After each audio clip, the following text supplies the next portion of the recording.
ഇത് ചോദിക്കുന്ന ഒരുപാട് പേരുണ്ട് ആക്ച്വലി.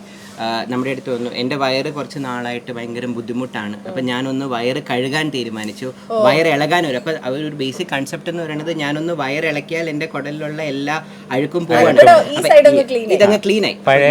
ഇതേ ചോദ്യം ഞാൻ ചോദിക്കും, അപ്പം ഇത് ഇന്ന് കഴുകി, അപ്പം നാളെ തൊട്ട് എന്താ സംഭവിക്കാൻ പോണത്?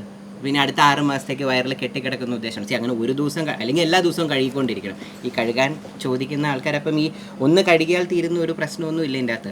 അഗെയിൻ ഈ ഡീടോക്സിഫൈങ് എന്നുള്ളത് അതിന് നമുക്ക് സ്പെസിഫിക് ആയിട്ട് ആക്ച്വലി അവയവങ്ങളുണ്ട്, നമുക്ക് കിഡ്നി ഉണ്ട്, കരളുണ്ട്, ഇതിനെയൊക്കെ ഡീടോക്സിഫൈ ചെയ്യാൻ. നമ്മൾ പുറമേ നിന്ന് ഒരു അരിപ്പയായിട്ട് ചെല്ലേണ്ട കാര്യമില്ല. അതൊക്കെ ടോക്സിൻസ് ഒക്കെ നമുക്ക് പുറത്തോട്ട് കളയാനുള്ള നന്നായി പ്രവർത്തിക്കുന്ന ഒരു ലിവറും കിഡ്നിയും ഉണ്ടെങ്കിൽ ഈ ടോക്സിൻസ് ഒന്നും നമ്മളെ ബാധിക്കാൻ പോകുന്നില്ല. അതിനെല്ലാം നമുക്ക് എക്സ്ക്രീറ്റ് ചെയ്യാൻ പറ്റും.